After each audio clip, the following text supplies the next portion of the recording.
అధ్యక్ష, revenue division కానీ police sub division కానీ కుప్పం అని చెప్పి నేను ప్రత్యేకంగా ఎందుకు చెప్తున్నానంటే అది వేరే ఆలోచనతో కాదు అధ్యక్ష. ఈరోజు దురదృష్టవశాత్తు లేరు లీడర్ ఆఫ్ అపోజిషన్, కానీ ఉన్నింటే మన ప్రభుత్వం కానీ మన పాలన కానీ గౌరవ ముఖ్యమంత్రి గారు కానీ ఏదైనా కానీ అందరికీ సమానత్వం, ఏ ఒక్కరిని కూడా తక్కువగా ఎక్కువగా చూడకుండా ప్రతి ఒక్కరిని సమానత్వంతో నీడ్ బేస్డ్ గవర్నెన్స్ ఇచ్చినామని చెప్పి తెలియజేసేదానికి నేను చెప్తా ఉన్నాను అధ్యక్ష. లేకుంటే ఈరోజు ఈ సమయంలో రెవెన్యూ డివిజన్ కానీ పోలీస్ సబ్ డివిజన్ కానీ కుప్పంకి వచ్చిందంటే అది మన పరిపాలన అనేది ఒక చిహ్నం అని చెప్పి మీకు తెలియజేస్తా ఉన్నాను అధ్యక్ష.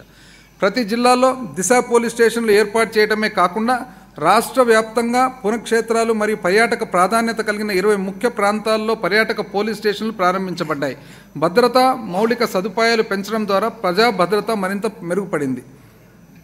గడప గడపకు మన ప్రభుత్వం అనే కార్యక్రమం ద్వారా ప్రజాప్రతినిధులు పౌరుల నుండి నేరుగా ప్రాథమిక సౌకర్యాలు మరియు మౌలిక సదుపాయాల అవసరాలను తెలుసుకొని వాటిని సమకూర్చడం ద్వారా బాధ్యతాయుతమైన పాలన అందజేస్తున్నారు.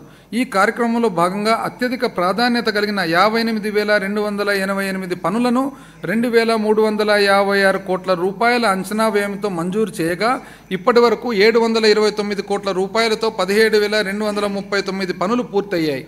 రాష్ట్రంలో భాగస్వామ్య ప్రజాస్వామ్యాన్ని ముందుకు తీసుకువెళ్లడమే కాకుండా స్థానిక సంస్థలను ఆర్థికంగా మరింత బలోపేతం చేయడానికి మా ప్రభుత్వం 4వ రాష్ట్ర ఆర్థిక సంఘం సిఫార్సులను ఆమోదించి 5వ ఆర్థిక సంఘాన్ని కూడా ఏర్పాటు చేసింది.